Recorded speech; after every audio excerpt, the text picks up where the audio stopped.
प्रवेश भाई, पार्थ कहाँ है? हेलो बच्चों, this side doctor Anurag. I hope I am audible to all. Good evening sir, yes you are audible sir. बच्चों को Yes, technical you issue are था। audible. Evening sir. Good evening बच्चों, मैं 6:55 से वेट कर रहा हूँ फॉर द क्लास। तो स्टार्ट करते हैं, ठीक है। सर लास्ट क्लास में, हाँ यस बच्चे। बच्चे मुझे स्क्रीन आप, हाँ 2-3 मिनट दीजिए। I will try to connect my tablet and then we will start with the screen because I have to write on the screen for the numerical. Okay just give me 2 or 3 minutes, okay बच्चे। Okay sir acceptable.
अभी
भाई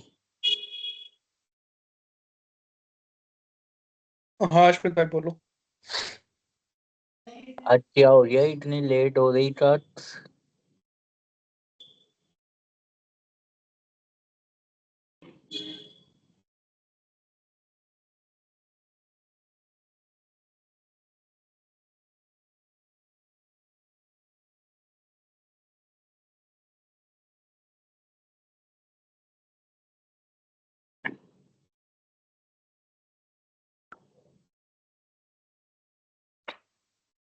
hello.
Hello, students.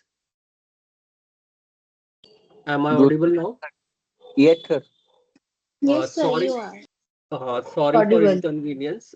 There was some technical glitch. I am not able to connect my tab so that I can write on the screen. So we are starting without the tablet.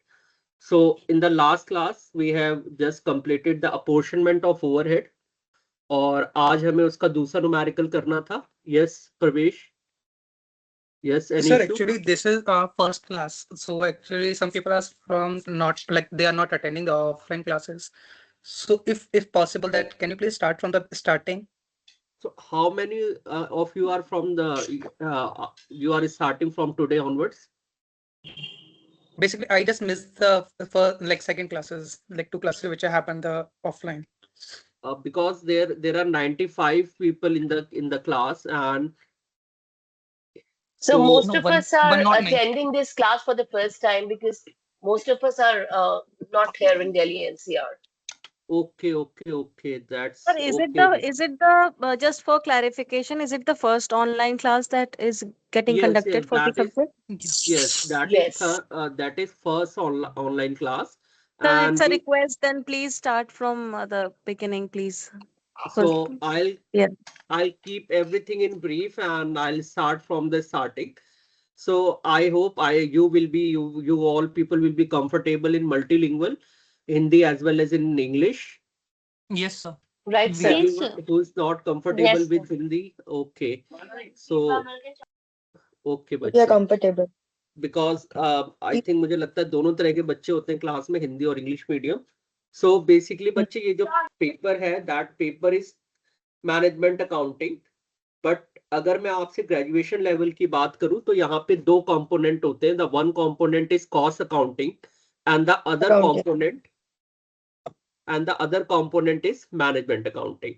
So both are different paper at the graduation level, but in your MBA in the second SAM, the university has clubbed both the paper and presented as management accounting. So you will see there are certain topics from the cost accounting that is there in graduation level, and there are certain topics which are from the management accounting again, which is from the graduation level. So अगर आप graduation की कोई book आप ढूंढते हैं और आपको कोई बुक अगर देखनी reference book from any library और on the internet, so you can find out the cost accounting by M.N. Arora or the same management accounting by the same author. Cost accounting by M.N. Arora and the management accounting by M.N. Arora. So for the graduation, both are the different paper, and for the different paper, there are different books. So you can refer that books along with your SLM.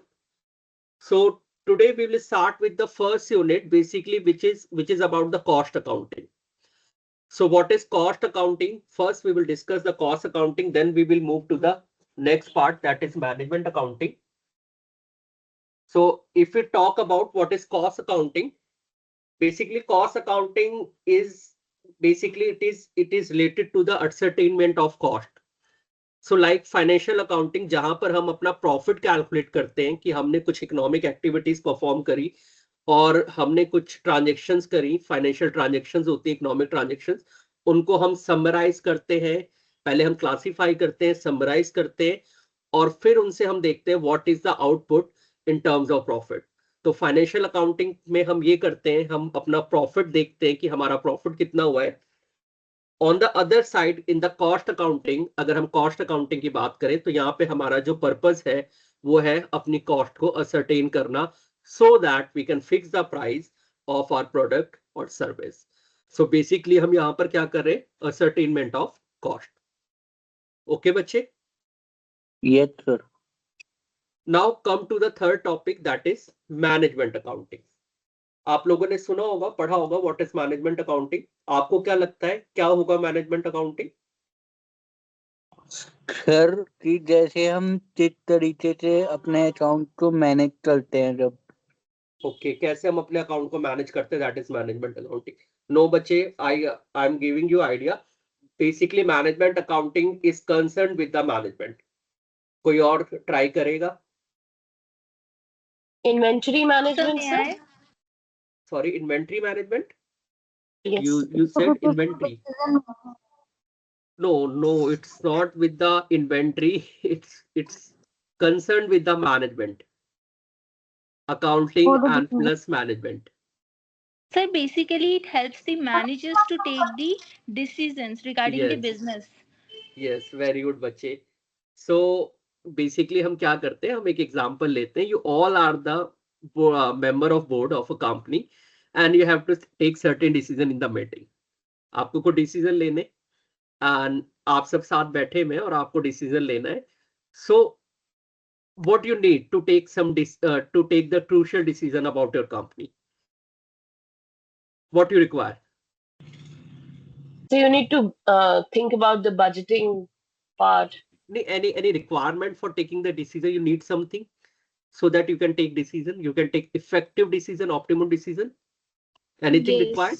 Sir, we need data Alternatives data. deployed. formulate the You need someone said data. So I won't say yes. data. Data is the raw form. I'll say you need some information. Yes, sir. Right. So on the So that basis we of can that make some information, so you will yes. take decision. For example, you have to fix the target, profit target or say target for the second term. So आपको अगर अगली बार के लिए decision लेना है, अपना ये fix करना है, टारगेट फिक्स करना है, तो आपको क्या चाहिए लास्ट ईयर का, या आपको कुछ डेटा चाहिए कि पिछले 10 साल 5 साल हमने कितना सेल करा है, हमारे पास कितने एम्प्लॉयज हैं, हमारी कैपेसिटी कितनी है प्लांट की। तो ये सारी चीजें आपको चाहिए इंफॉर्मेशन। सो इंफॉर्मेशन आएगी कहां से? Here the role of management accounting comes in the picture. तो यहां मैनेजमेंट अकाउंटिंग क्या करेगा? It will take the information, process it in the term process in the forms of reports, or it will provide or the summary or the statement and provide to the management so that they can take decision. So basically क्या है काम management accounting का? It's a process of providing or facilitating management in the decision making by providing the relevant information. I hope that would be clear. Yes, sir. Can you repeat the definition? हाँ, information बच्चे अगर मैं कहूँ sorry definition मैं कहूँ तो definition का मतलब है मैनेजमेंट अकाउंटिंग वो प्रोसेस है जिसका काम मैनेजमेंट को डिसीजन लेने में हेल्प करना है by providing the relevant information, the required information, जो उनको जो जरूरत है इंफॉर्मेशन की वो उनको प्रोवाइड करना। अब क्वेश्चन आता है कि what is the source of that information? So as a management accounting, from where I'll bring the information, मैं अपने घर से तो नहीं लेकर आऊंगा. So that information will come from financial and the cost accounting data. या फाइनेंशियल स्टेटमेंट की बात करो आप, कॉस्ट अकाउंटिंग में हमारे पास बहुत सारा डेटा होगा, हम बहुत सारे अकाउंट्स बनाते हैं, समरी बनाते हैं, कॉस्ट शीट बनाते हैं। और फाइनेंशियल स्टेटमेंट तो आपको पता ही है, PL account, there is cash flow statement, इसके साथ हमारे पास बैलेंस शीट है। तो ये सारी जो इंफॉर्मेशन है हमारी, ये कहां से आएगी? मैनेजमेंट अकाउंटिंग के लिए सारी इंफॉर्मेशन कहां से आएगी? Financial as well as cost accounting data. Okay, तो मैनेजमेंट अकाउंटेंट का काम या मैनेजमेंट अकाउंटिंग का काम क्या है? उस इंफॉर्मेशन को प्रोसेस करना, ताकि वो जो इंफॉर्मेशन अवेलेबल है वो किसी और फॉर्म में अवेलेबल है। आपने पीएल अकाउंट बनाया है वो किसी और पर्पस के लिए बनाया है, आपने कॉस्ट शीट बनाया है कॉस्ट अकाउंटिंग में तो किसी और पर्पस के लिए बनाया है। अब आप उस इंफॉर्मेशन को जब मैनेजमेंट को दे रहे हो तो आप उसको थोड़ा सा प्रोसेस करोगे, you will apply certain method, certain rules, और आप कुछ करोगे, कुछ टेक्निक यूज करोगे, and then you will process that information and then you will provide to the management according to their requirement. Clear? Sir, can you Yes, repeat sir. the cost accounting? Sorry बच्चे, वो क्या कह रहे हो आप? Can you repeat the cost accounting again? बच्चे cost accounting की हम बात करें, सिंपली कॉस्ट अकाउंटिंग में हम क्या करते हैं, हमारा काम क्या है, हमारा पर्पस क्या है? To ascertainment the cost. Okay, Okay, sir. one time you will go through your SLM, you will find all the theory part. So मेरी कोशिश ये रहती है कि क्लासेस में मैं प्रैक्टिकल पार्ट पे ज्यादा फोकस करूं। Okay, sir. ओके, तो आगे चलते हैं। तो अब बात आती है कॉस्ट की, हम बात करते हैं, हमने मैनेजमेंट अकाउंट पढ़ा, हमने फाइनेंशियल अकाउंटिंग की बात कर ली, हमने कॉस्ट अकाउंटिंग और मैनेजमेंट अकाउंटिंग की बात कर ली, और तीनों का आपको पता है, इनका तीनों में आपस में एक रिलेशनशिप है। अब आगे चलते हैं, आपके थ्योरी पॉइंट ऑफ व्यू से हम बात करें तो इन तीनों में आपस में जो डिफरेंस है वो बहुत इंपॉर्टेंट है। एग्जाम पॉइंट ऑफ व्यू से आप लिख लेना difference between cost and management accounting, या फिर आप देख सकते हो फाइनेंशियल या कॉस्ट अकाउंटिंग में डिफरेंस आपसे पूछा जा सकता है। तो ये आप नोट कर लेना, एक बार अपने एसएलएम में गिवन है आपके, और उसको आप पढ़ लेना। इसके बाद हम आगे चलते हैं, हम बात करते हैं the different type of cost. Cost concept की। सबसे पहले तो हम बात करते हैं कॉस्ट क्या होता है, what is cost.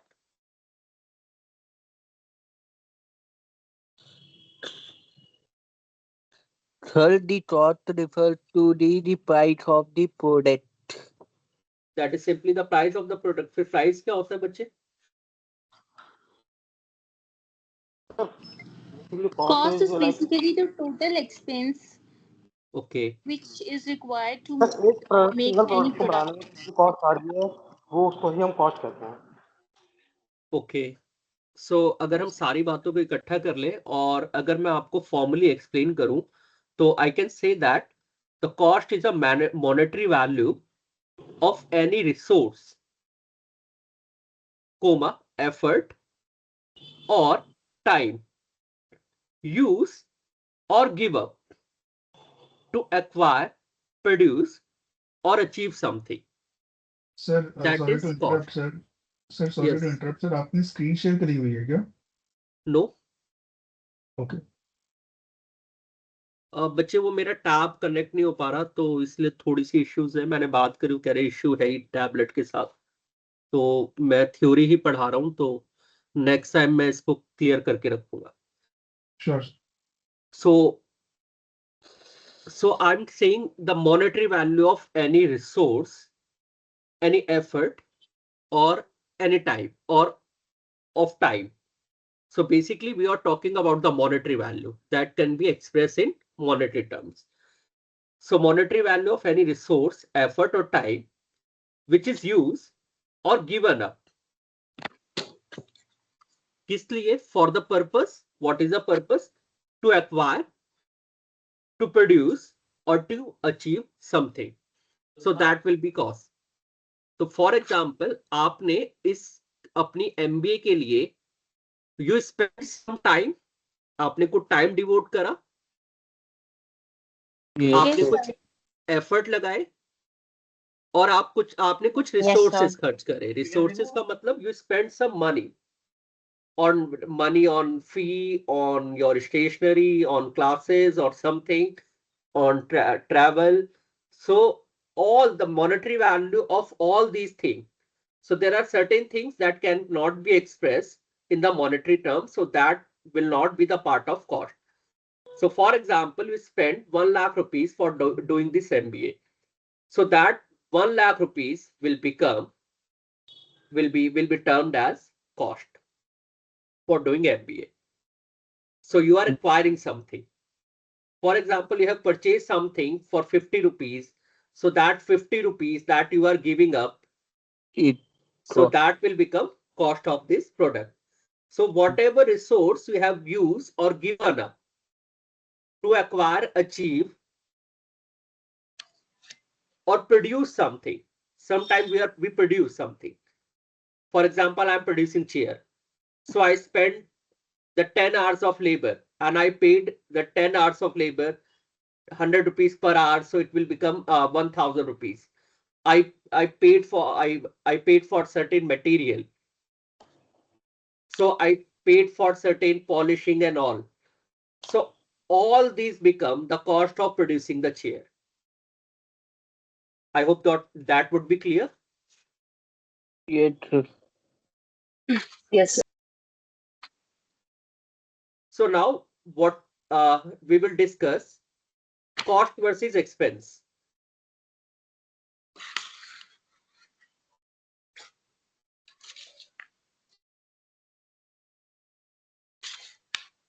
What is expense?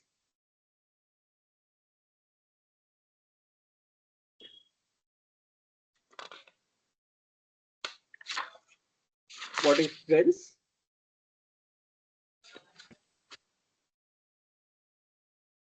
So expense It is basically the cost. Yeah. Sorry. It It's is the an cost of expired goods cost. sold. Yes, when the Expense, product is sold. expense is expired cost. The cost which is expired resulting from a productive usage. For example, I have purchased a pen. So that is like an asset for me. And during the lecture, I use this pen. So that will become cost of this pen. So expense is expired cost. The cost which is expired resulting from a productive usage. For example, I have purchased a pen. So that is like an asset for me. And during the lecture, I use this pen. So that will become cost of this pen. So expense is expired cost. The cost which is expired resulting from a productive usage. For example, I have purchased a pen. So So the 50 rupee pen, the 50 rupees pen I use during the lecture. So that 50 rupees cost will become the expense because I have taken the benefit, or the benefit has been derived from this asset. So that cost will become expense. Expense of what? Of taking lecture. Okay बच्चे, तो आप asset में से हर बार क्या करते हो, जो चार डेप्रिसिएशन, और उसे एज ए एक्सपेंस अपने पीएल अकाउंट में डेबिट साइड पे आप चार्ज कर लेते हो. सो क्यों कर लेते हो? बिकॉज आप कहते हो कि certain benefit has been derived from the asset during the year. Okay, okay sir. Is it clear? अगर किसी को कोई कॉन्ट्राडिक्शन हो, कोई इश्यू है, तो आप बात कर सकते हैं. You can raise your hand, I will come to you. Sir, it's clear. Okay, so now the second concept, basically it's an introductory class, so we are just discussing the concept, the different concept of the cost and management accounting, so that when we'll start some topics, so you will be familiar with all the things, what is cost, what is fixed cost, and all the things. So now the second term, the second word is cost center. What is cost center? So cost center is something for which the cost is ascertained. तो बच्चे क्या करते हैं, problem क्या आती है, जब भी हम कुछ खर्चे करते हैं तो हमें क्या करना होता है, उन खर्चों को किसी भी प्रोडक्ट, किसी डिपार्टमेंट या किसी पर्सन के साथ क्या करना पड़ता है, उसे आइडेंटिफाई करना पड़ता है.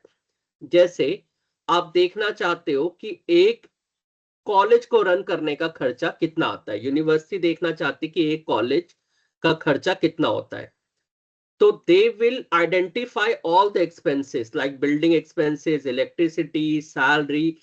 They will ascertain all these costs: salary, infrastructure cost, canteen running costs, and stationery costs, printing costs, and other administrative costs. All this type of cost, they will ascertain or identify with the particular college. So that college will become the cost center. So अगर मैं explain करूं, so cost center is a smaller part of the organization or a unit for which cost is ascertained. I hope that would be clear.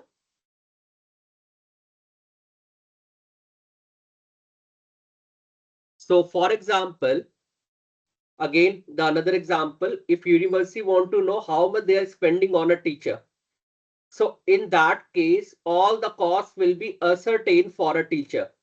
His salary, his medical, his transportation, his facilities, everything will be calculated for a teacher.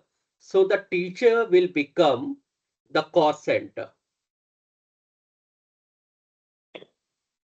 Okay. Yes, sir. Sir एक बार ये Yes. Sir एक बार ये समझ में नहीं आया cost centre. बच्चे हम क्या करते हैं, हम बहुत सारे, जैसे आपकी कंपनी है, बहुत बड़ी कंपनी और डिफरेंट लोकेशंस पे है, तो आप क्या करोगे, आप देखोगे दिल्ली में कितनी कॉस्ट आ रही है. आपने फॉर एग्जांपल एडवर्टीजमेंट का खर्चा करा, तो आप देखोगे दिल्ली में कितना है, मुंबई में कितना है, बेंगलोर में कितना है, हैदराबाद में कितना है, आप देखोगे और किसी सिटी में कितना है. तो आप जो कॉस्ट आइडेंटिफाई कर रहे हो, असर्टेन कर रहे हो, किसके लिए कर रहे हो, for a particular city. So for which you are ascertaining the cost, so that will be termed as cost center. Okay, sir. Okay, Okay. fine. Okay. Sometime it may be department X, department Y, department Z. आप देखना चाहते हो कहाँ पे कितना salary का खर्चा हो रहा है, So in that case, your department will become the cost center. Okay, sir. Okay. Fine. Fine. चलिए आगे चलते. Now there are different methods of costing. I'm following your syllabus. Okay. So method of costing. तो costing आपको पता है, costing refer to the method of or types of costing refer to the techniques and process employed in the ascertainment of cost. हमने कहा cost accounting में हमारा purpose क्या है, टू असरटेन द कॉस्ट, और उसके लिए there are certain techniques, process and methods available. So ये जितने भी मेथड्स अवेलेबल है इनको हम कहते हैं मेथड्स ऑफ कॉस्टिंग. सो सबसे पहले आता है हमारे पास जॉब ऑर्डर कॉस्टिंग. क्या है हमारे पास? Job order Job costing. order costing. So what is job order costing? So when there is some person is performing a job involves the various activities. एक example लेते हैं. आपका एक टू व्हीलर है and you went to the service center or the workshop. वहां पे person क्या करता है? He will ask you क्या क्या करना है, क्या क्या प्रॉब्लम्स आ रही हैं, and he will make a list of certain activities that he is going to perform on your two wheeler. Oiling करना है, okay, ये करना है, okay, ऐसे करके he will list down the certain activities. So these activity together will be termed as a particular job. The job will be performed on your two wheeler. So when the concept of job coming, when there are the different activities are performed, there is a heterogeneity in the work.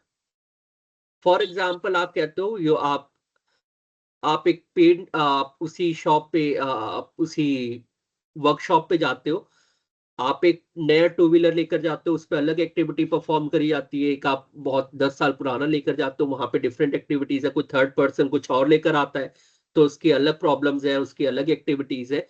तो वहां पर जो method apply करा जाता है that is called job costing. तो they will list out the activities and that these activities will be termed as job. और हम क्या करेंगे, उन एक्टिविटीज का वो लास्ट में क्या करता है, हर एक एक्टिविटीज का एक फिक्स अमाउंट होता है और वो अमाउंट जोड़कर आपको बता देगा कि आपका कितना कॉस्ट हुआ. सो हम क्या करते हैं, in the job costing the cost will be determined for a particular job. So there are different jobs in our organization. So different costs are calculated for different jobs. I hope that will be clear. Yes, sir. Yes, sir. Okay. So job के बाद आता है the second is contract costing.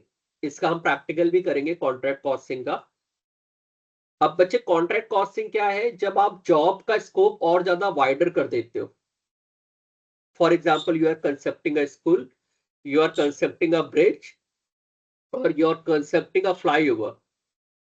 सो वहां पर अगर आप बात करो तो there are certain jobs that will be performed in a particular contract.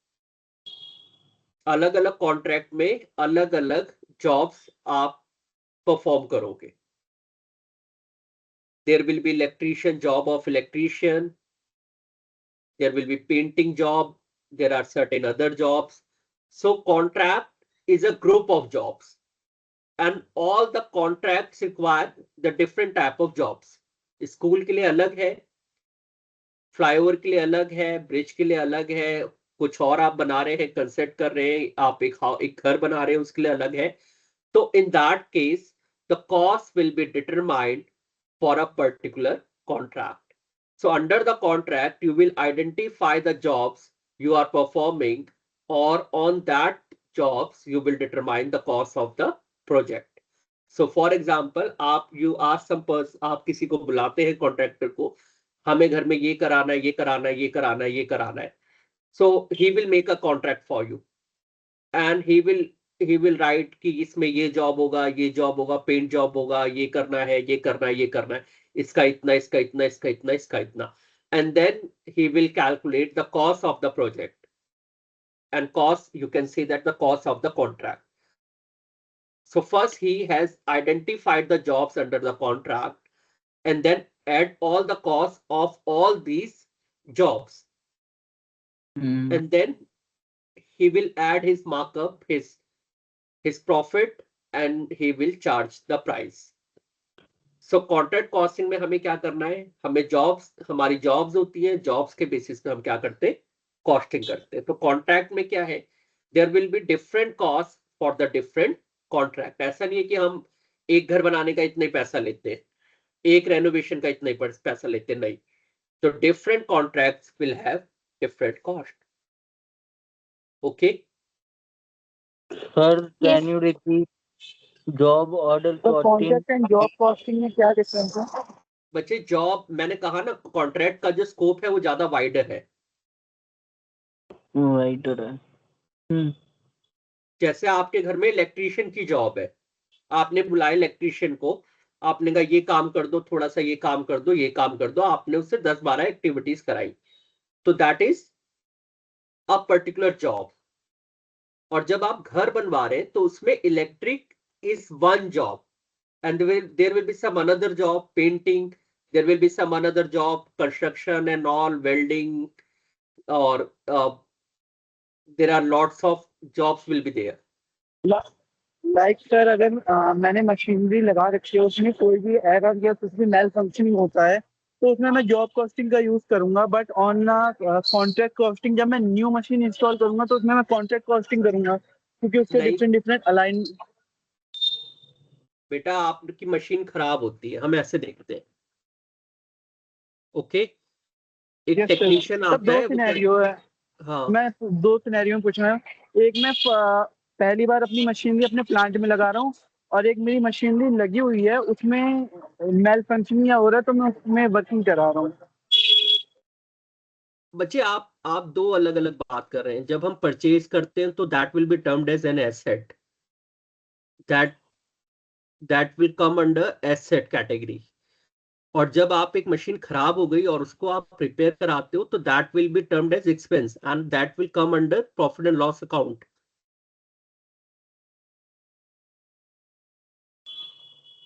Aditya, yes sir. तो ये सिनेरियो दोनों कैसे, ये क्या सिनेरियो है, आपने एक मशीन खरीदी तो सर, वो मैं एसेट है. अकाउंटिंग के बेसिस पे नहीं कहना चाह रहा हूँ, मैं एज अ जॉब कॉस्टिंग और कॉन्ट्रैक्ट मैं कॉस्टिंग की जॉब बात के लिए कर रहा हूँ. आपको बताता हूँ, जॉब के लिए बताता यस हूँ. सर. कॉन्ट्रैक्ट क्या होता है, फॉर एग्जाम्पल आप ऐसे इसको समझिए कि आपको एक बिल्डिंग बनानी है. ओके, अब बिल्डिंग बनाने में आपको बहुत सारे काम, सॉरी, आपको क्या करना है, आपको एक बिल्डिंग बनानी है और उसमें आपको बहुत सारे काम, आपको बहुत सारी जॉब्स परफॉर्म करनी पड़ेंगी. There will be certain jobs you have to perform. हम क्या करते हैं, पहले एक्टिविटीज को ग्रुप करते हैं तो उनको नाम देते हैं जॉब्स, और जब जॉब्स को ग्रुप करते हैं हम तो उसको हम कहते हैं कॉन्ट्रैक्ट. जब स्कोप बहुत ज्यादा वाइडर होता है तो हम उसको नाम दे देते हैं कॉन्ट्रैक्ट का. तो जब आप एक घर बना रहे हो, एक बिल्डिंग बना रहे हो, एक होटल बना रहे हो आप, तो उसमें बहुत सारी जॉब्स है, फर्नीचर है, इलेक्ट्रीशियन है, प्लम्बिंग है, बहुत सारी है, पेंटिंग है, there are various jobs. So इन सारी जॉब्स को आपने जब मिलाया तो that will be termed as contract.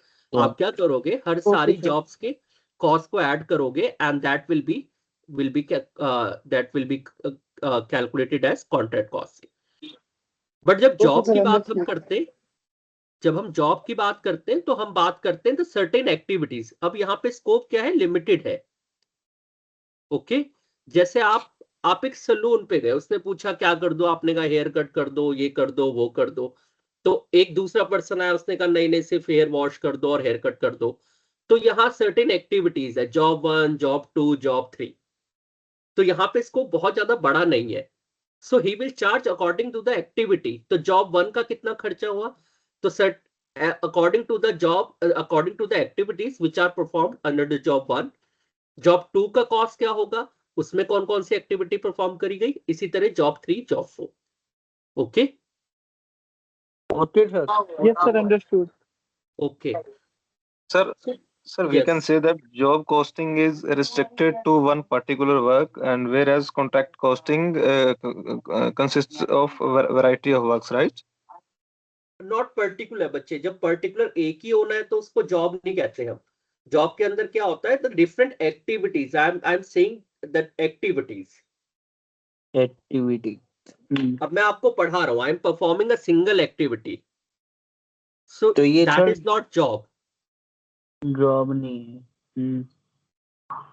Job होगा कि देयर आर सर्टेन एक्टिविटी, ताकि क्या है, ऐसे तो सबकी जॉब सिमिलर है, मैं भी वही काम कर रहा हूं, अभी मुझसे पहले या कल आपको कोई और टीचर पढ़ाएगा, वो भी 1 घंटा पढ़ाएगा. जॉब का कंसेप्ट कब आता है, जैसे मैंने आपको टू व्हीलर का एग्जांपल दिया. अगर आपके पास टू व्हीलर है सिमरनजीत, Yes, sir. गए हो कभी आप वर्कशॉप, Yes, sir. तो वो आपसे क्या क्या पूछता है, क्या क्या प्रॉब्लम है, वो नोट करता है, एक जॉब शीट बनाता है. जॉब शीट में क्या लिखता है कि कौन कौन सी एक्टिविटीज इसमें करनी है, क्या क्या काम करना है. ओके. तो वो जॉब, वो एक्टिविटीज मिलकर एक जॉब बनती है. Okay. Yeah, got it, sir. Okay. So इसके बाद जो थर्ड आता है हमारे पास, that is batch. I hope batch, you will be familiar with batch. आपने मेडिसिन में बहुत सुना होगा बैच, या एफएमसीजी प्रोडक्ट में बैच होता है, बैच कॉस्टिंग. सुना है आप सबने बैच? यस सर, पर्टिकुलर एक Yes. टाइम पीरियड में जो उसका प्रोडक्शन होता है, हम उस टाइम पीरियड को एक बैच बनाते हैं, उसके सारे सैंपल कंसिडर किए जाते हैं. अगर उस बैच में पर्टिकुलर एक भी आइटम होता है तो हम उससे उसकी डिफाइन कर देते हैं उस पर्टिकुलर प्रोडक्ट को. यस. अब प्रॉब्लम बच्चे क्या होती है, हमारा प्रोडक्शन जो होता है ना, कॉन्टिन्यूस बेसिस पे चलता जा रहा है. आप बनाते जा रहे हो, रात दिन आपका प्रोडक्शन चल रहा है, बनाते जा रहे हो, बनाते जा रहे हो, बनाते जा रहे हो, कॉन्टिन्यूसली चल रहा है. तो अब आपको कॉस्टिंग करनी है, तो आप क्या करते हो, सर हमें कहीं से स्टार्ट करना पड़ेगा और कहीं पे रोकना पड़ेगा. तो आपने क्या करा, एक पीरियड लिया, और या आपने कहा कि मैं यहां से 100 यूनिट्स लेता हूं. तो यहां से एक स्टार्टिंग पॉइंट से एक एंडिंग पॉइंट को हमने ले लिया, और इसको क्या नाम दे दिया, बैच. कॉन्टिन्यूस प्रोसेस है, तो हमने उसमें क्या करा, एक स्टार्टिंग पॉइंट लिया और एक एंडिंग पॉइंट, फिर उसके बाद अगला स्टार्टिंग पॉइंट एंडिंग पॉइंट, तो हमने क्या बना दिए, बैचेस. तो सिंपली हमने क्या बना दिए, ग्रुप्स. जैसे आपके कोचिंग में होते हैं ना, एक ग्रुप जाता है, सेकंड ग्रुप आता है, फिर अगला ग्रुप आता है, वो चला जाता है, तो वहां पे क्या है, these are the batches. Classes continuously चलती रहती है. बैचेस से बनाने का पर्पस क्या है कि so that we can calculate the cost. अगर वो कंटिन्यू चलता रहेगा तो हम कभी भी कॉस्ट कैलकुलेट नहीं कर पाएंगे. तो हम क्या करते हैं, हम बैच लेते हैं. फॉर एग्जांपल, आपने 1000 यूनिट या 1 लाख यूनिट का एक बैच डिसाइड करा, तो आप देखोगे इन 1 लाख के लिए कितने का रॉ मटेरियल लगा, कितने का आपने देखा कितना हमारा लेबर लगा, बाकी खर्चे कितने हुए, और according to for the batch. So in the batch costing you will determine the cost for a particular batch. किसके लिए निकालोगे आप, बैच के लिए अपनी कॉस्ट कैलकुलेट करोगे. क्लियर? Yes, sir. सो हम कई बार देखते हैं मेडिसिन के प्राइस ना अप डाउन होते रहते हैं. अगर हम कंटिन्यूसली कई साल से 6 महीने से ले रहे हैं तो क्यों होता है, ताकि कई बार होता है किसी बैच में जो रॉ मटेरियल था वो हमें सस्ता मिल गया, कहीं पे जैसे अभी आप देख रहे हो फिलहाल कई बार होती है कि शॉर्टेज होगी रॉ मटेरियल की, तो एकदम से अगला जो बैच है उसमें आप देख रहे हो प्राइस अलग है. आप शॉपकीपर से पूछते हो तो कहता है हाँ प्राइस इतना आ गया है, फिर आप जाते हो फिर प्राइस कम ज्यादा हो जाता है. बिकॉज क्यों, because they are doing the pricing on the basis of batch costing. Okay. The fourth is Yes, process sir. costing. Process costing क्या है, when your product passes through the different process. Process 1 से निकलता है, process 2 में जाता है, फिर process 3 में जाता है, और उसके बाद क्या बन जाता है, आपका final good. तो वहां पे आप क्या करते हो, you will do the costing for process 1. आप process 1 के सारे खर्चों को ऐड करोगे, आप देखोगे कितना आउटपुट बना, उस पर्टिकुलर आउटपुट के लिए आप कहोगे प्रोसेस 1 में कितना कॉस्ट आया. Then your output from the process 1 will become the input of process 2. And आप प्रोसेस 2 के सारे खर्चों को, एक्सपेंसेस को, material, labour, everything, overhead you will add, and you will determine the cost for process 2. And then similarly for 3 and for the final product. So यहाँ पर हमारा जो कॉस्टिंग करने का तरीका है, हम किसके अकॉर्डिंग कर रहे हैं, प्रोसेस वाइज। आप कह सकते हो प्रोसेस 1 में इतनी गुड्स बनाई और पर यूनिट इतनी कॉस्ट आई, प्रोसेस 2 में हमने इतनी यूनिट्स बनाई और इतनी कॉस्ट आई, प्रोसेस 3 में हमने इतनी यूनिट्स बनाई और इतनी कॉस्ट आई। अब इसको करने का क्या फायदा है, अब अगर मैं प्रोसेस 1 के बाद अपना अपना जो मेरा जो प्रोडक्ट है वो इस तरह का है कि मैं किसी भी प्रोसेस के एंड पे उसे बेच सकता हूँ। फॉर एग्जाम्पल, हम we are starting from the wheat, हमने गेहूं से स्टार्ट करा, हमने आटा बनाया, फिर हमने ब्रेड बनाया, फिर हमने सैंडविच बनाया।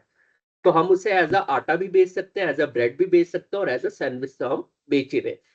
तो प्रोसेस कॉस्टिंग में फायदा क्या है, अगर मैं उसे एज अ ब्रेड बेचना चाहूं तो मेरे पास प्रोसेस 2 में उसकी कॉस्टिंग अवेलेबल है, और on the basis of that I can fix the price and I can ascertain the cost, what will be the cost of making bread out of wheat. So I can fix my price easily. I hope that would be clear. Yes, sir. Okay. The fifth is operating costing. बच्चे आप देखते हो, you travel in the bus, बस आप एक बस है आपकी, आपकी कैब है, इस तरह की अगर हम एग्जांपल लेते हैं तो वहां पे प्रॉब्लम क्या आती है कि हम अपने हमारे जो पैसेंजर्स हैं उनसे पर किलोमीटर कितना चार्ज करें उनकी जर्नी के लिए। तो यहाँ पर जो रोल आता है, या अगर आप अगर कोई कैरेज है या ट्रक्स है, आपका ट्रक ट्रांसपोर्टेशन का बिजनेस है, आपके ट्रक्स चलते हैं, तो आपको ये डिसाइड करना है कि 1 किलोमीटर या 100 किलोमीटर सामान भेजना हो और कितने केजी का हो, अकॉर्डिंगली हम उसका हम कितना चार्ज करें, what will be the cost. तो आपको किराया डिसाइड करने के लिए, फ्रेट डिसाइड करने के लिए you have to know the cost. तो उसके लिए हम क्या यूज करते हैं, we will use the operating costing. क्या यूज करते हैं, ऑपरेटिंग कॉस्टिंग। सो ऑपरेटिंग कॉस्टिंग में हम क्या करेंगे, we will calculate all the cost, we will add all the cost. For example, you are running a bus, तो आप बस को रन करने की जितनी भी कॉस्ट है, वेदर इट इज फिक्स और वेरिएबल, ड्राइवर की salary, conductor salary, repair, maintenance, depreciation, petrol, CNG, engine oil, everything, you will add all the expenses and you will divide by the capacity and the whatever kilometer the bus is running. So इसका भी एक method है, detail में हम जब करेंगे operating costing तब हम डिस्कस करेंगे। तो अभी मैं यही कह रहा हूँ, उसके बेसिस पे, कैपेसिटी के बेसिस पे we will divide and we will find out the cost per passenger, per kilometre और पर केजी या पर टन ऑफ फ्रेट, हम पर किलोमीटर और पर टन उसको कैलकुलेट कर लेंगे। ओके, तो just give me 2 minute break, मैं थोड़ा सा पानी पी लेता हूँ, then we will start again. Okay, so these are the method of costing. Okay, yes बच्चे, कोई कुछ कह रहा था? Sir, I have a question. In Yes. operating costing, when you Yes. add all the expenses, so it is the hidden expenses like logistics and transportation, etc. So this is by default considered as the expenses in all the kind of other methods of But the costing, like hidden- job order costing or process also. It in No, so no. these What yeah. kind of hidden costs? For example, So logistics and transportation is something that is inevitable and is always present, whether you come for process costing or job order costing when you performing different activities. But this logistics, we know कि अगर हमें कुछ सामान है यहाँ से वहाँ ware house से लेके आना है, उसके बाद ही जॉब कॉस्टिंग या प्रोसेस कॉस्टिंग हम स्टार्ट करेंगे। तो वो तो सर ऑलवेज इनएविटेबली प्रेजेंट है ही, मतलब वो अलग से हम क्यों पढ़ रहे हैं उसको। ऑपरेटिंग कॉस्टिंग तो सर सब में ही आएगा वो, मतलब एक्सपेंसेस जो है वो एक्सपेंसेस की तो हम बात कर ही रहे हैं ना। व्हाट आप कह रहे हो कि आपने जो भी पैसा खर्च करा, हाँ, ठीक है, अगर वो आपका आइडेंटिफाइबल है, सम टाइम कुछ होती है नोशनल कॉस्ट जो है, तो बट मैं कैलकुलेट, जैसे आपने कहा सर आप पूरे दिन आज मेरा वेस्ट हो गया, मुझे मार्केट जाके सामान खरीदना पड़ा, रॉ मटेरियल खरीदना पड़ा, तो that your effort can not be monetise, उसको हम इंटेंजिबल कैलकुलेट, जो हाँ, अगर कुछ है तो ऐसा कुछ है तो जिसको हम मेजर ही नहीं कर सकते, नोशनल है बेटा, मैं नहीं कर सकता, तो उसको तो मैं क्या ही लिखूं उसमें। ओके।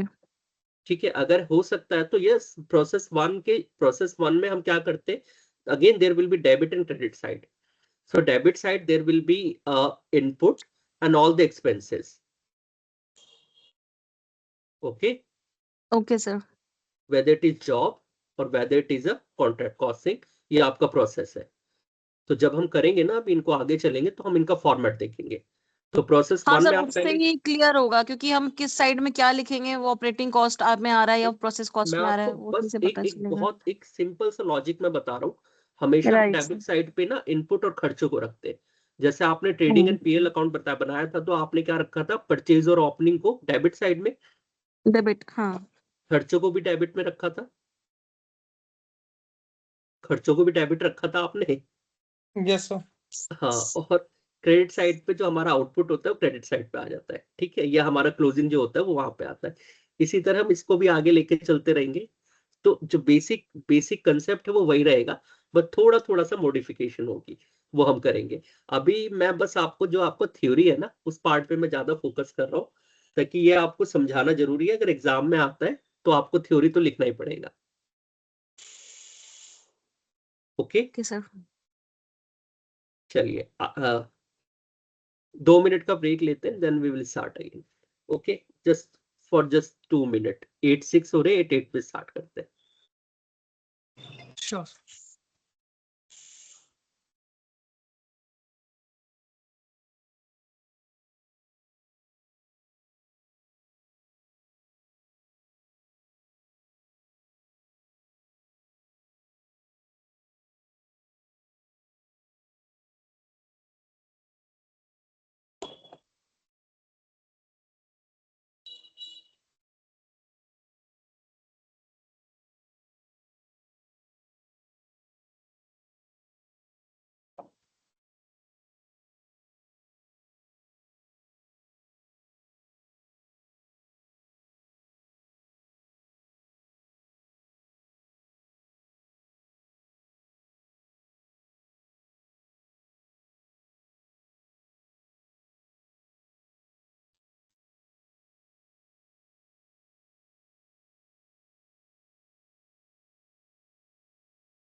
क्लास ओवर हो गई क्या? ब्रेक है सुष्मिता. है? ब्रेक है, ब्रेक 2 मिनट का. अच्छा.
स्टार्ट करें बच्चों?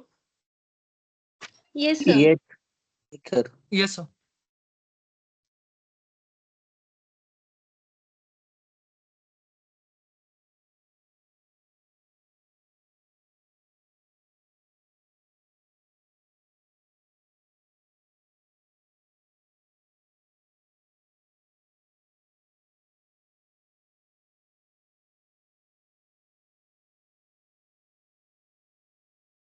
Hello, am I audible?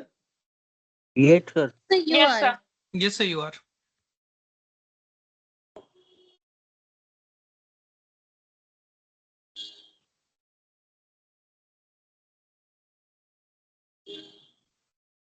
Am I audible? Yes, sir. Yes, Yes, sir, sir. you are.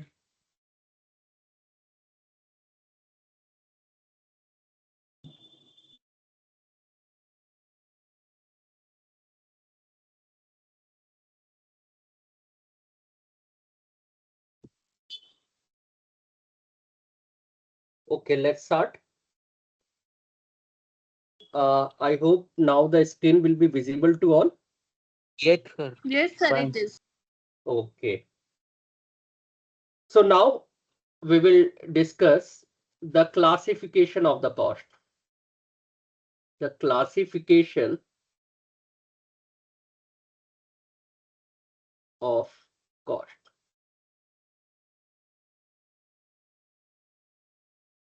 So classification क्या है? So there are different types of cost we have, and we will classify the cost on different basis.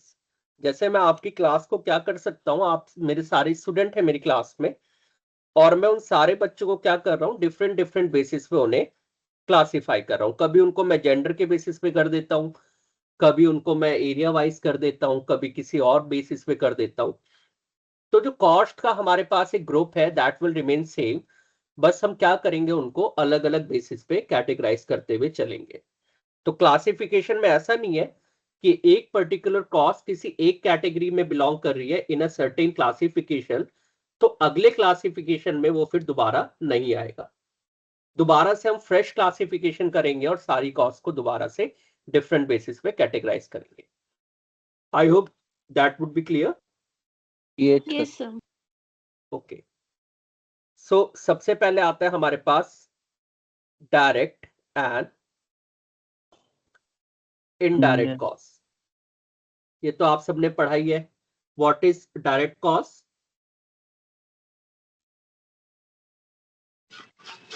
Which is directly related to the production. Yes, It and includes which direct can, labor. yes, which can directly identify with the product. ऐसे भी हम कह सकते हैं. Yes, sir. And there are the other costs, आप कह सकते हो, which are directly not related to the production, or in other word we can say that we can't identify with the product. हम ये नहीं बता सकते कि एक पर्टिकुलर प्रोडक्ट या एक पर्टिकुलर यूनिट पे वो कितना खर्च हुआ है, उसको हम आइडेंटिफाई नहीं कर सकते. फॉर एग्जाम्पल, सबसे अच्छा एग्जाम्पल है डायरेक्ट के लिए अगर हम बात करते हैं तो हम कहते हैं मटेरियल और बात करते हैं लेबर, या कोई ऐसे खर्चे जो डायरेक्टली हम आइडेंटिफाई कर रहे हैं विद द प्रोडक्ट कि इस पर्टिकुलर प्रोडक्ट पे प्रोडक्शन में कितना खर्च हुआ है. इनडायरेक्ट का हम एग्जांपल लेते हैं तो हमारे पास आता है रेंट. आपने फैक्ट्री का रेंट पे करा है, तो आपने पूरी बिल्डिंग का रेंट पे करा है, तो आप ये नहीं कह सकते कि आपने कितना एक यूनिट पे कितना रेंट पे करा है. It is not, it can not be directly identify with the product. या आप कह सकते हो क्या, आपका मैनेजर सैलरी, मैनेजर्स सैलरी, तो आप ये नहीं कह सकते कि आपके प्रोडक्शन में या आपके प्रोडक्ट में कितना मैनेजर सैलरी कंपोनेंट है. आप आइडेंटिफाई कर सकते हो? No, sir. No. So that is the first classification of all the cost. हम दो पार्ट में डिवाइड कर देंगे, डायरेक्ट या फिर इनडायरेक्ट. Indirect. इसके बाद आता है हमारे पास फिक्स एंड वेरिएबल कॉस्ट. क्या होता है फिक्स कॉस्ट? which remains क्या है? same throughout the level of output.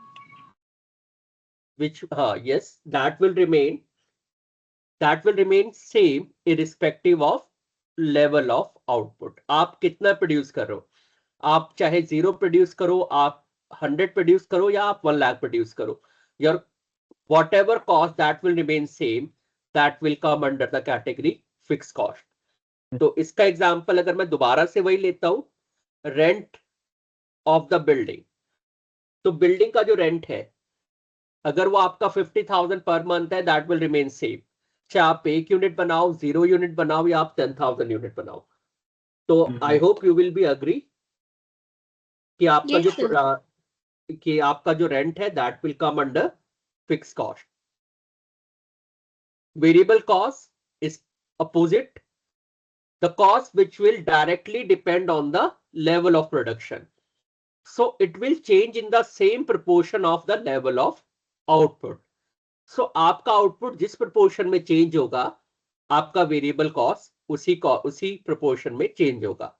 For example आप कहते हो सर 1 यूनिट बनाने के लिए हमें 10 रुपए का खर्चा आता है. ये किसका है?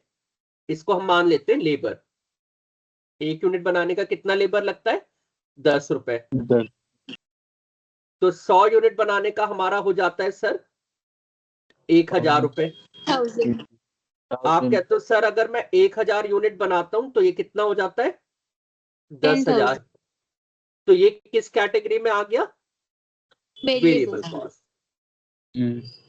बिकॉज ये किस प्रोपोर्शन में चेंज हो रहा है? In the same proportion. अगर बच्चे मैं आपको ग्राफिकली समझाऊं तो फिक्स कॉस्ट तो आपकी ये है, दैट इज प्रोडक्शन, और ये क्या है आपका? कॉस्ट. तो Quantity. ये तो फिक्स है. और वेरिएबल कैसा होगा आपका? इस तरह से, जैसे जैसे आपका प्रोडक्शन बढ़ेगा वैसे वैसे आपका कॉस्ट बढ़ जाएगा. Okay Yes, sir. किसी को doubt? No No, sir. No, sir. बेटा इसके बाद ना मैनेजमेंट अकाउंटिंग में बहुत ही इंपॉर्टेंट है जो आता है हमारे पास, जिसको हम कहते हैं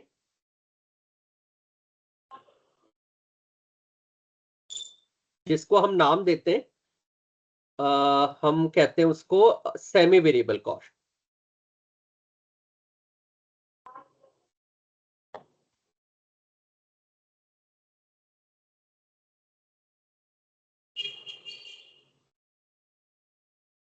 क्या नाम देते हैं हम? Semi variable cost. तो आप जैसे कह रहे हो सर 100 यूनिट बनाने की कॉस्ट आपकी आती है 1,000, ये रुपीस में है आपका. बट अगर आप 500 यूनिट बनाते हो तो ये होती है आपकी 3,000. अब यहां पे कब कोई फर्क है? आप इसको किस कैटेगरी में रखोगे? फिक्स में रखोगे या वेरिएबल में रखोगे? चलो चेक करते हैं किस कैटेगरी में आएगा. आप देखो कॉस्ट, आउटपुट चेंज हो रहा है तो कॉस्ट भी चेंज हो रही है. Yes sir. Yes, sir. तो फिक्स में तो नहीं आएगा. वेरिएबल में आएगा सर. अब वेरिएबल में क्या कहते हैं कि कितने टाइम्स हो रहा है? ये 5 टाइम्स हो रहा है. तो क्या ये 5 टाइम्स हो रहा है? नहीं, आप कह रहे हो ये सर कितना हो रहा है? 3 टाइम्स. तो ये इसमें भी आएगी. ये इसको हम कहते हैं सेमी वेरिएबल, यानी इसमें फिक्स कंपोनेंट भी है और इसमें क्या है? वेरिएबल भी है. तो इसमें दोनों कंपोनेंट गिवन है. तो इसका अगर आप ग्राफ बनाओगे, इसका हम अगर ग्राफ बनाते हैं तो हम इसका ग्राफ कुछ इस तरह से बनाएंगे. तो ये जो यहां पर पॉइंट है ये क्या बता रहा है आपको? फिक्स. और ये क्या बता रहा है आपको? वेरिएबल. अब जब हम न्यूमेरिकल करेंगे मैनेजमेंट अकाउंटिंग में तो हम इसमें से क्या करेंगे? फिक्स कंपोनेंट अलग कर लेंगे और वेरिएबल कंपोनेंट अलग कर लेंगे. तो फिक्स कंपोनेंट फिक्स ही रहेगा और वेरिएबल कंपोनेंट प्रोडक्शन के अकॉर्डिंग क्या होता रहेगा? चेंज होता रहेगा। ये कब करेंगे? When we will do the numerical. Okay, अभी मैं कराऊंगा, आप लोग भूल जाओगे।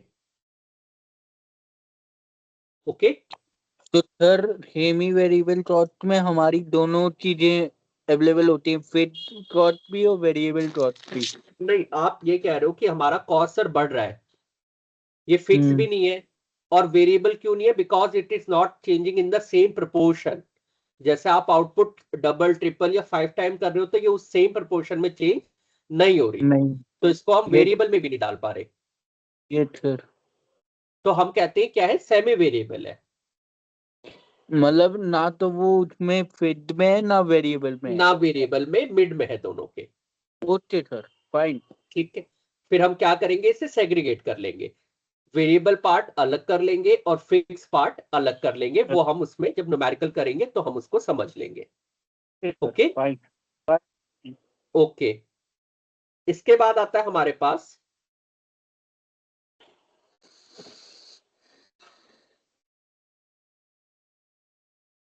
अगला क्लासिफिकेशन, हमारे पास प्रोडक्ट एंड पीरियड कॉस्ट।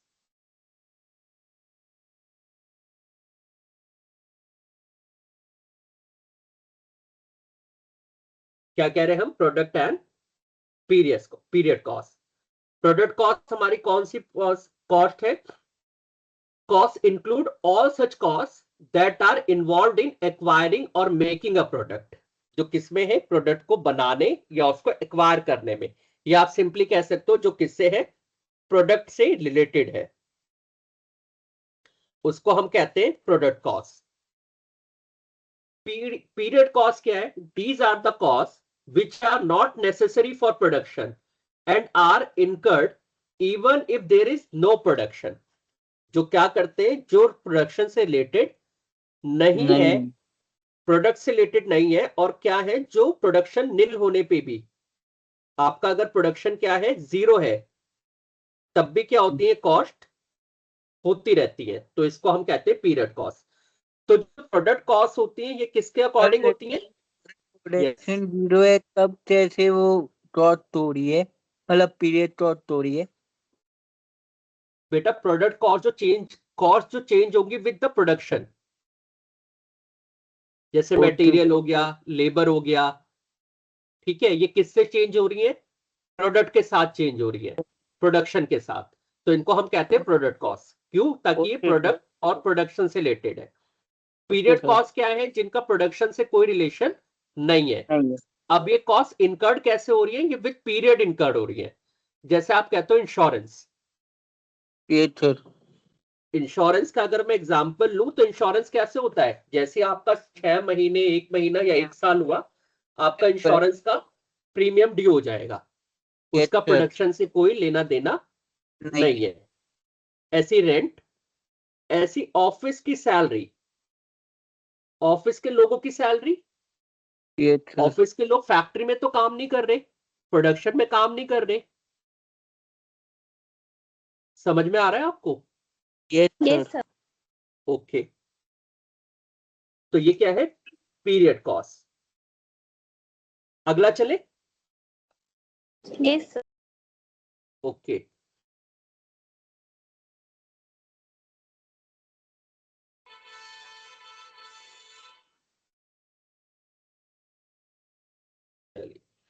अगला आता है हमारे पास फोर्थ। अब आता है कंट्रोलेबल एंड नॉन कंट्रोलेबल। अब तो नाम से पता चल रहा है आपको।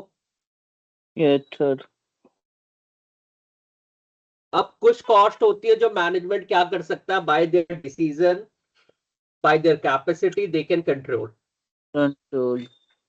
और कुछ कॉस्ट ऐसी होती है जो मैनेजमेंट के हाथ में नहीं होती, they are out of their control, जिन पे उनका कोई कंट्रोल नहीं है। तो जैसे रेंट, और मैंने अभी पिछले एग्जांपल में इंश्योरेंस की बात करी, तो इंश्योरेंस का प्रीमियम कौन डिसाइड करेगा? The insurance company. Your manager can't decide the insurance. They can decide whether they are interested to take decision to take insurance policy or not. but they can't decide the insurance premium amount. Similarly, the rent will be decided by the landlord, not by the management. Management ये नहीं कह सकता कि हम 4 दिन काम करके 2 दिन फैक्ट्री बंद कर दें और रेंट को कम कर लें। कर सकते हैं ऐसा? लैंडलॉर्ड ही No. चल सकता है। कोई भी ऐसा तरीका आपको लगता है जिससे रेंट कंट्रोल हो सकता है? नो। कि शिफ्ट के आवर्स बढ़ा दिए जाए, कुछ और कर लिया जाए, तो that kind of these cost are out of their control, और इनको हम किस कैटेगरी में रखते हैं? Non controllable. Okay, Yes, sir.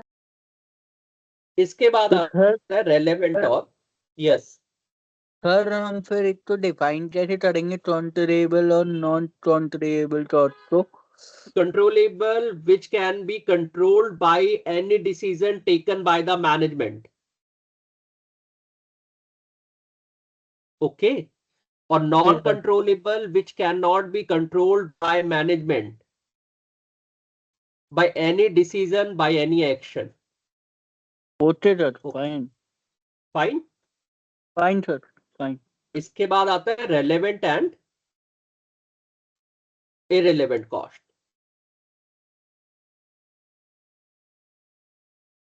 सो रेलेवेंट और इररिलेवेंट कॉस्ट क्या होता है बेटा? जब भी हमें कोई डिसीजन लेना है तो एक पर्टिकुलर डिसीजन लेते टाइम बहुत सारी ऐसे कॉस्ट होते हैं जो रेलेवेंट होते हैं और बहुत सारी ऐसे कॉस्ट होते हैं जो क्या होते हैं? इररिलेवेंट होते हैं। ओके, जैसे आपको एक एक्सपोर्ट ऑर्डर मिला किसी फॉरेन कंट्री से, आपको एक कहा कि आप हमें अपना प्रोडक्ट एक्सपोर्ट करिए, तो आपको भी डिसीजन लेना है कि आप एक्सपोर्ट कर रहे हो या नहीं कर रहे। तो बिकॉज ऑफ एक्सपोर्ट डिसीजन जो भी कॉस्ट इन्फ्लुएंस होंगी, जो भी कॉस्ट चेंज होंगी, उनको किस कैटेगरी में रखेंगे? रेलेवेंट में। और जिन पे कोई असर नहीं पड़ेगा उसको हम रखेंगे इररिलेवेंट कॉस्ट में। तो जैसे हम कहते हैं हमारे यहाँ एक चौकीदार है, एक वॉचमैन है, उसकी सैलरी पे कोई फर्क पड़ेगा एक्सपोर्ट डिसीजन से? नो नो सर, किस कैटेगरी में आएगा? इररिलेवेंट। Irrelevant. मटेरियल की बात करते हैं तो मटेरियल क्या होगा? डायरेक्ट मटेरियल चेंज होगा, Relevant cost. Relevant. Relevant cost में आएगा। ठीक है। आपको एक्स्ट्रा पैकेजिंग करनी पड़ेगी। एक्सपोर्ट के लिए क्या होता है? डिफरेंट टाइप ऑफ पैकेजिंग, आपको सिर्फ कुछ एक्स्ट्रा करना पड़ेगा शिपिंग के लिए। तो पैकेजिंग क्या है? Yes. रेलेवेंट है, इररिलेवेंट है? Relevant. रेलेवेंट। चलो अब मैं कहता हूं एडवर्टीजमेंट कॉस्ट। आप बहुत खर्च करते हो एडवर्टीजमेंट पे, क्या Irrelevant. हम इररिलेवेंट? हम एक्सपोर्ट के लिए कोई एक्स्ट्रा एड एडवर्टीजमेंट पे खर्च नहीं कर रहे, तो वो किस में आ गई? इररिलेवेंट में। बट एडवर्टीजमेंट तो हमारा पार्ट होता है ना। बेटा किसका? बेटा आपने सर शाहरुख खान एक्सपोर्ट के में भी साथ हम एडवर्टीजमेंट करते हैं। सुनो सुनो सुनो, वो डिपेंड्स ऑन द सिनेरियो। चलो ऐसे समझते हैं, आपने विराट कोहली के साथ 1 करोड़ का आपने कॉन्ट्रैक्ट कर रखा है एडवर्टीजमेंट का 1 साल के लिए।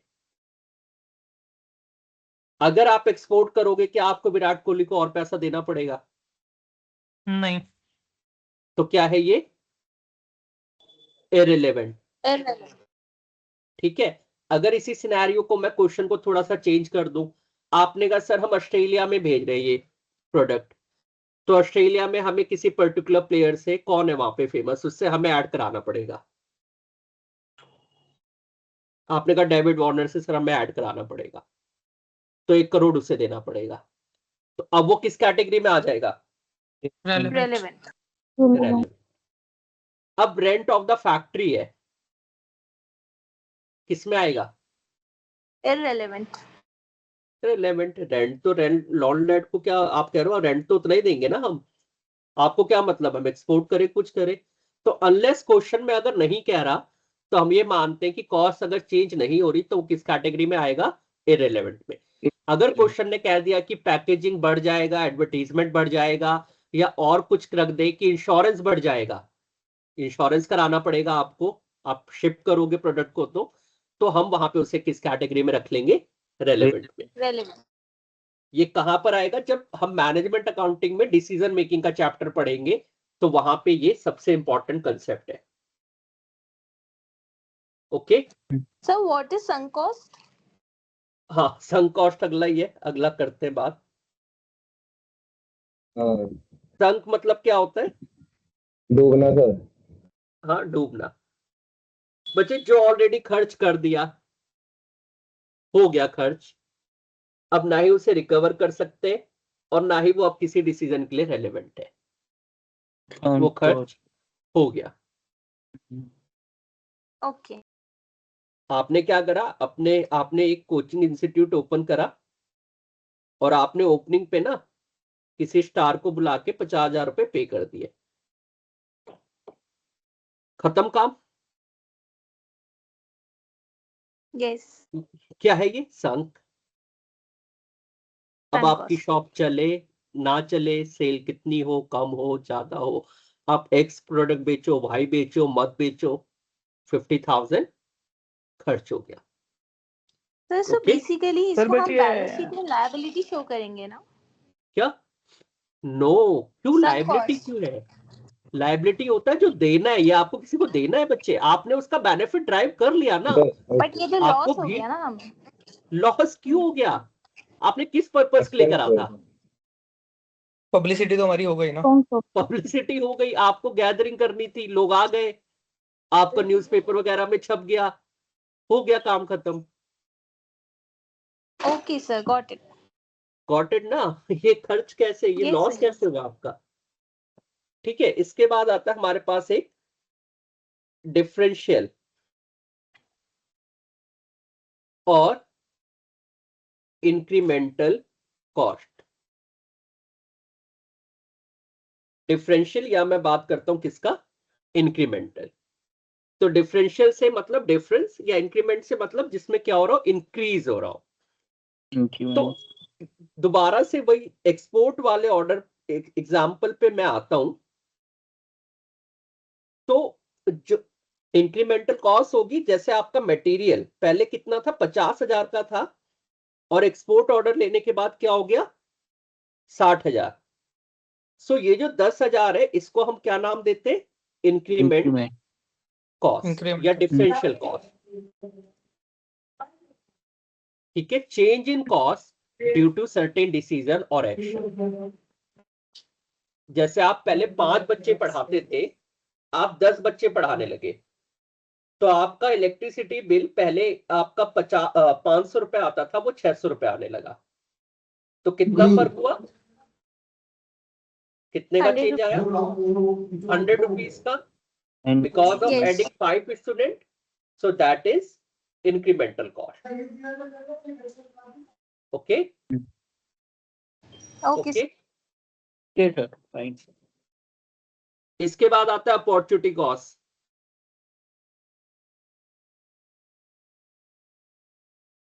What is opportunity cost? Best cost forward. The next Alternative. बच्चे आपके पास 2 ऑप्शन थे, ऑप्शन 1 और ऑप्शन 2। दुकान बढ़ा लियो तो आर में। बेटा हाँ, आर में वैसे हल्की सी बारिश हो जाए, बारिश तेज होगी यार। Rishita, can you please unmute yourself? तो मैं ये कह रहा था, अब आगे करते हैं हम, जो हमारा सेकंड है दैट इज अपॉर्चुनिटी कॉस्ट। सबसे इंपॉर्टेंट है, इकोनॉमिक्स में तो बहुत ही ज्यादा इंपॉर्टेंट है। What is opportunity cost? The second best alternative option. आपके पास 2 ऑप्शन थे, ऑप्शन 1 और ऑप्शन 2। ऑप्शन 1 और ऑप्शन 2। ऑप्शन 1 क्या था आपके पास, कि एक अच्छी सी जॉब कर लो और आप 2 साल का एमबीए है आपका, 2 साल में आपको 5 लाख रुपीस की सैलरी का पैकेज था, कि आप टोटल कितना अर्न करते 2 साल में, 5 लाख रुपए। या फिर आपने क्या करा, एमबीए करा, जिसकी फीस आई थिंक कितनी है, 50,000 रुपए होगी 2 साल की टोटल मिलाकर। No sir. 150. ठीक है, example, it is example, example है, Sir, ठीक but है। we are serious in that. अच्छा, तो लोगों आपने को क्या सीरियल करा, आप बेचनी है। सब सेकंड ऑप्शन में आए। तो अब आपको 2 साल बाद जब आपको एक जॉब मिलती है, आपको जॉब का ऑफर आता है एमबीए करने के बाद 4 लाख रुपए का, क्या कहोगे आप? 5 लाख रुपए की जॉब तो मैंने तब छोड़ दी, किसके लिए? एमबीए करने के लिए, और 50,000 रुपए एमबीए में खर्च करे, और अब कितने मिल रहे हैं? 4 लाख। तो आप करो, मेरी तो अपॉर्चुनिटी कॉस्ट ही कितनी है? 5 लाख रुपए for doing MBA, that is actual cost 50,000 and 5 lakh the cost, the benefit, sorry, the benefit you given up of the second best alternative, under the second best alternative. ये आपका second best alternative था आपके हिसाब से, first आपने ले लिया, Yes. Second ये था, इसमें जो बेनिफिट था आपने, जिसको आपने क्या कर दिया, गिव अप कर दिया, तो that benefit will become the opportunity cost of the first option.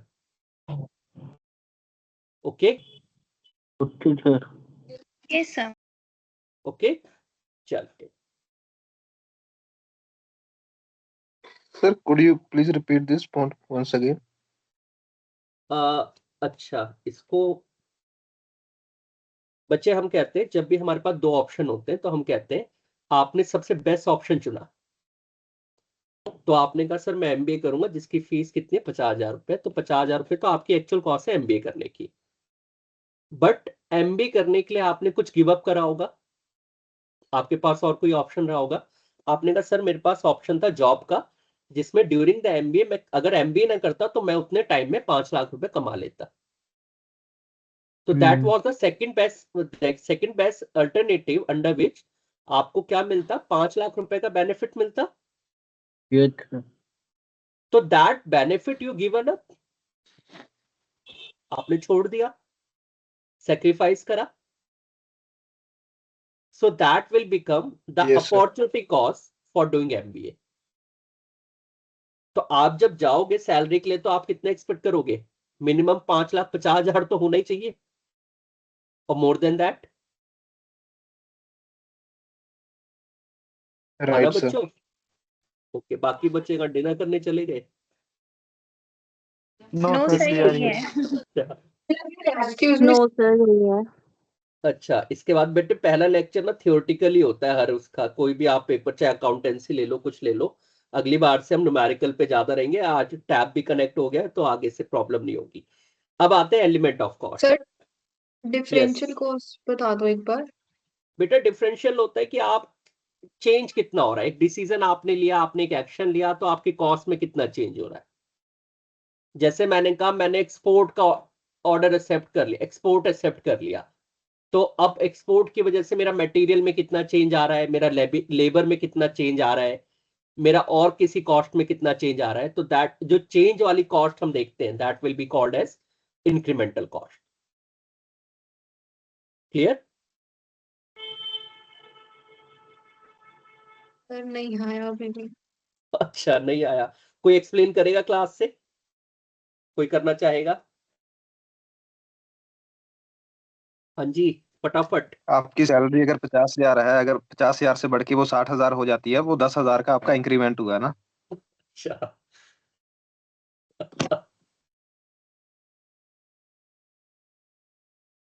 बेटा इसको ऐसे कर सकते हैं कि आप एक सिनेरियो 1, जैसे मैंने कहा प्रोडक्शन कर रहे हो, तो आपका मटेरियल लगता है 5,000 रुपए का, ठीक है, लेबर लगता है सर आपकी स्क्रीन 10,000 शेयरिंग ऑफ हो इंटरप्ट गई है। यू। हाँ, आपकी स्क्रीन शेयरिंग ऑफ हो गई है। ऑफ हो गया, अच्छा हाँ,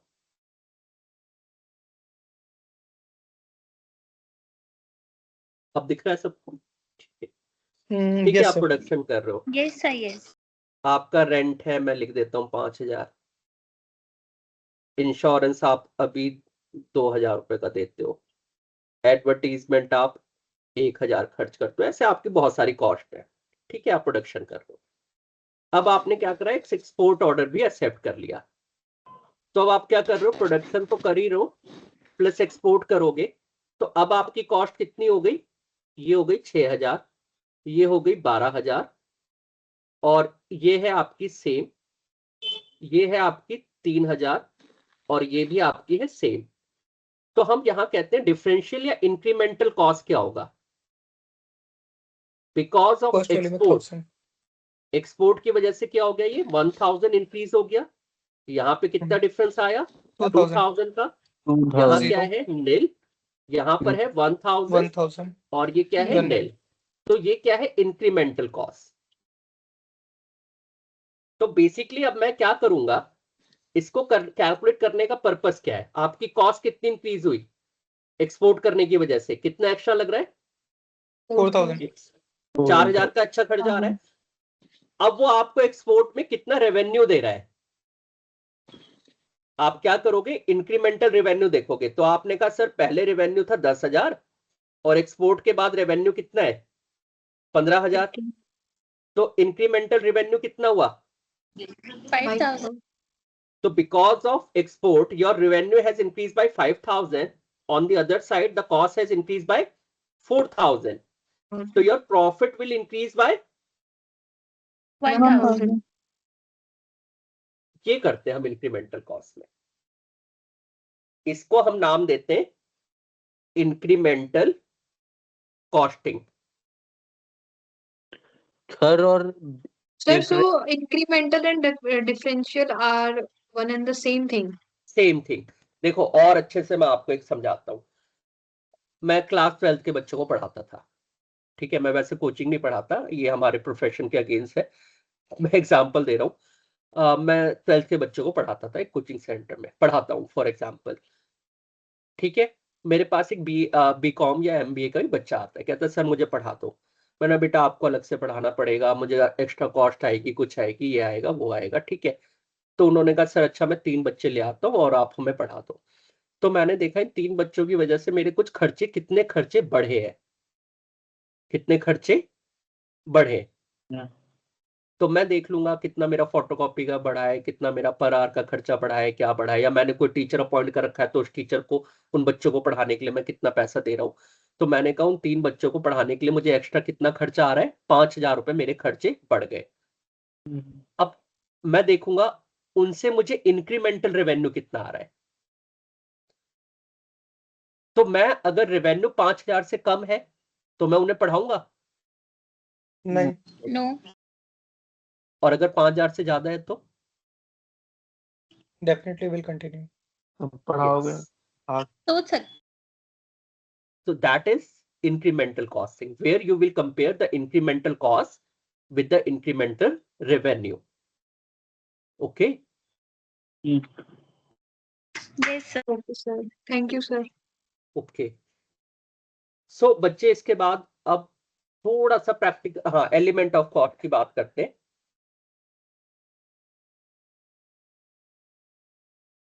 एलिमेंट्स ऑफ कॉस्ट। कॉस्ट का हम अगर ब्रेकअप करते हैं ना तो हमारे पास 3 चीज आती है। हम बात करते हैं, एक होता है हमारे पास मटेरियल, लेबर और प्लस ओवरहेड।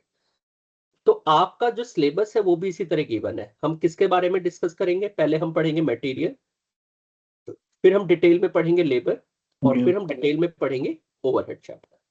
बट उससे पहले हम नेक्स्ट क्लास में एक प्रैक्टिकल पार्ट करेंगे जिसमें हम पढ़ेंगे कॉस्ट शीट, जो किसमें आता है? Under unit costing. किस मेथड में आता है? Unit costing. क्या बनाएंगे? कॉस्ट शीट बनाएंगे, ठीक है। तो आज के लिए इतना ही रखते हैं। आज के लिए इतना ही रखते हैं। नेक्स्ट क्लास में न्यूमेरिकल sir, करेंगे। I will share the numerical in the group. आप लोग ग्रुप में तो हो ना? हाँ सर, मैंने लिंक डाला है अभी। हाँ, तो Yes, उन sir. सब बच्चों को कह दो लिंक्स, नहीं तो मैं इसमें शेयर कर दिया करूंगा, चैट बॉक्स में शायद शेयर हो जाता होगा। तो I will share in the group. और आप अगर ऑफलाइन में, आप कितने बच्चे ऑफलाइन?